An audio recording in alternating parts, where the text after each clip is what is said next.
Haia, Gareth Potter to yn sgwrsio gyda'r artistiaid sydd wedi cael ei enwebu ar gyfer Albwm Cymraeg y Flwyddyn.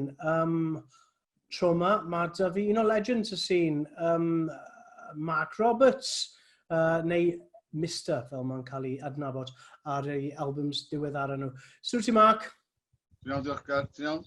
Ie, iawn. Bod gyda'r lockdown yma, sy'n mae pethau wedi bod gyda ti? Wel, o'n i'n oce am y mis gyntaf wedyn, ie, dwi'n gael digon erbyn hyn. Ie, rhywbeth tebyg gyda fi, dwi'n meddwl. Ond na ni, be ti'n colli mwyaf yn ystod lockdown? Chwarae 5 o bochor, pubs, just cael mynd yn bellach na 5 milltir, siopa.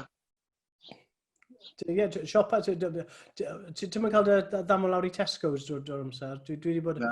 Dwi'n high risk efo oed fi, so dwi'n cael astan deliverable. Dwi'n cael advertisio. There are other supermarkets available. Ie, oce. A dwi'n gwybod lle ti'n byw a ti'n really agos i Tesco, ond dyna ni. Dyna pam nes i sôn am yr un yna. Look, cyn i ni sôn am yr album Amen, sydd wedi cael ei enwebu, dwi am sôn am dy yrfa di yn pop Cymraeg. Da ni wedi, o'r cyrff, trwy Catatonia, i'r ffyrc, a'r... ti wedi gwneud gymaint o bethau. Beth sy'n cadw ti fynd, Mark? Just wneud y music, os dwi'n cael syniad yma mhen, dwi'n gofod fatha recordio fo a gweld lle mae'n mynd. A dyddiau yma, mae lot haws i wneud o, gos gen pawb laptop. A os gen ti laptop, ti'n gallu dechrau band, basically. Ti'n mynd gofod mynd trwy strach o dysgu offeryn a bod hyd yn oed yn yr un stafell a bobl eraill.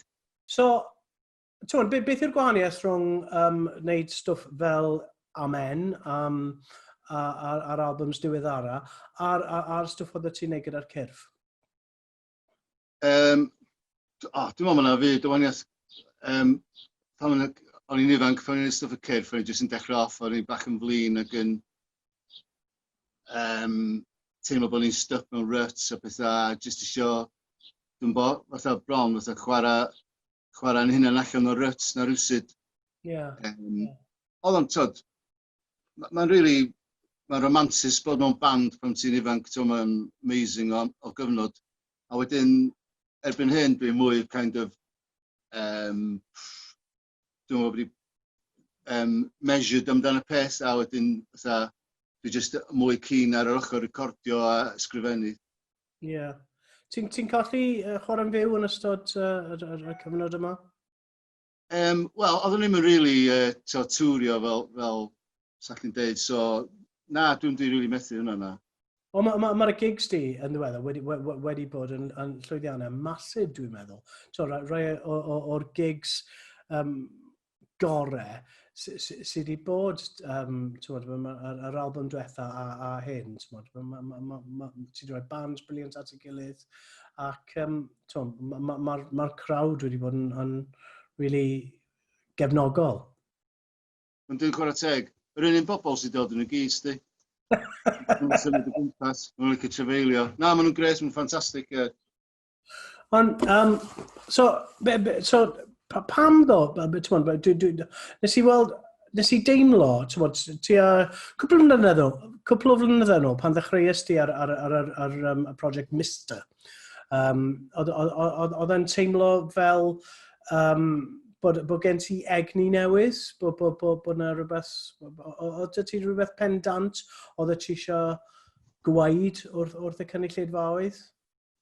Dim rili na, o'n i jyst i recordio oesoedd yn y tŷ, a wedyn ar ôl fi ryddhau o, ges i offers gigs a bethau, a wedyn o'n i'n gofod padio'r set allan efo fatha hen ganeuon cyrff, ond wedyn o'n i'n dechrau meddwl, wel, o'n i'n mwynhau chwarae'r hen stwff na, ac o'n i'n eisiau mynd allan o'r tŵr a chwarae fatha,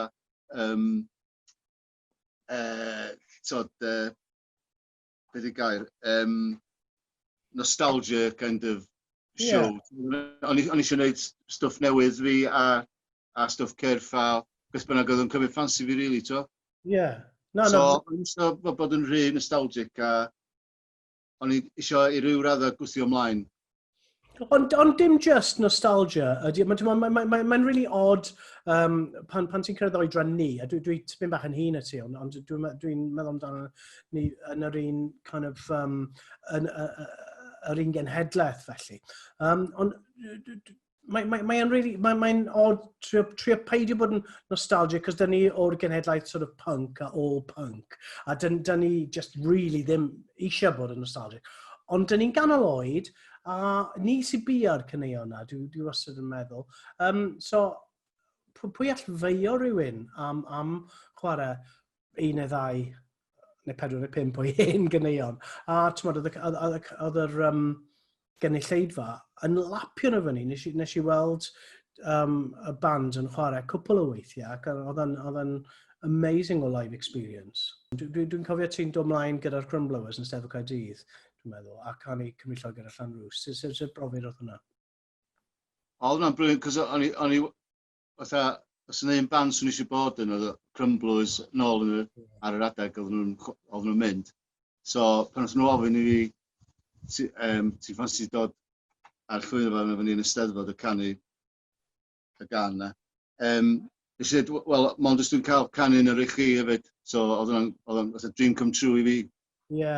A wedyn, oedd yr album yn y can gyda fi, ond o'n i'n deud neb bod fi'n rhyddhau album. So oedd o'n rhoi bach o hyder i fi, just cael mynd ar lwyfan canu. Mi o'na whispers yn mynd o gwmpas yn y criw oedd ni'n sefyll gyda. Yn gwylio. Mae hwn yn mynd i ddiwydd. A stwff. Ond seamlessly o Cymru Lloegr a Llanrws, mae Llanrws Revisited yn cloi yr album Amen.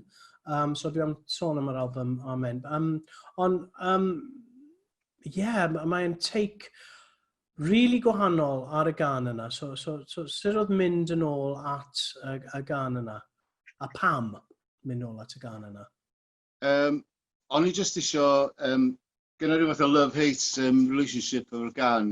Dwi'n gwerthfawrogi bod be mae di wneud o ran